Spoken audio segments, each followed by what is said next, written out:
এবার শক্তিশালী কলম্বিয়ার বিপক্ষে মাঠে নামছে ব্রাজিল। এই ম্যাচের ওপর নির্ভর করছে গ্রুপ চ্যাম্পিয়ন কিংবা রানার্স আপ হওয়া। আবার এই ম্যাচের ওপরই নির্ভর করছে টুর্নামেন্টে নিজেদের অবস্থান আর শক্তিমত্তার পরিচয় দেওয়া। কিন্তু যাদের বিপক্ষে ম্যাচ, তারা হার চোখে দেখেনি গত 25টি ম্যাচেও।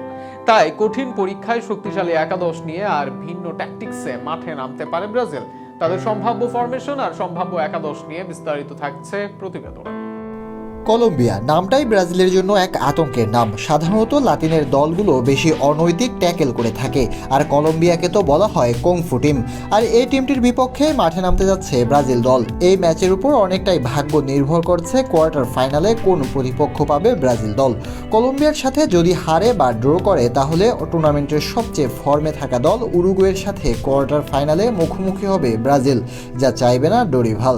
তবে এর আগে ব্রাজিলের জন্য আতঙ্ক কলম্বিয়া দলটি এতটাই ভালো ফর্মে আছে যে গত 2 বছরে তারা ম্যাচই হারেনি বলা চলে। সর্বশেষ 25টি ম্যাচে একটি ম্যাচও হারেনি এই দলটি।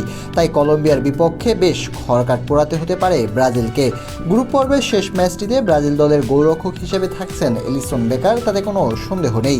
ব্রাজিল সম্প্রতি মিডফিল্ডে দারুণ খেলছে, আর সেখানে নেতৃত্ব দিচ্ছেন ওয়েস্ট হাম তারকা পাকুয়েতা আর গুইমারেজ।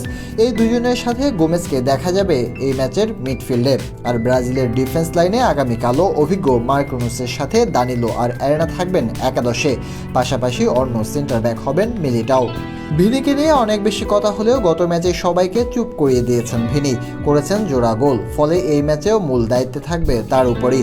পাশাপাশি দলের নম্বর 10 রদ্রিগোর সাথে এই ম্যাচেও শুরুর একাদশে দেখা যাবে প্রথম 2 ম্যাচে দারুণ খেলা সেভিওকে।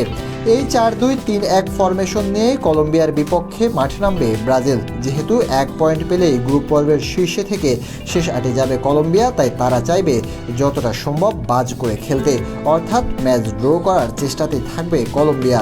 তবে ব্রাজিলের জন্য এই ম্যাচে জয় বেশ গুরুত্বপূর্ণ।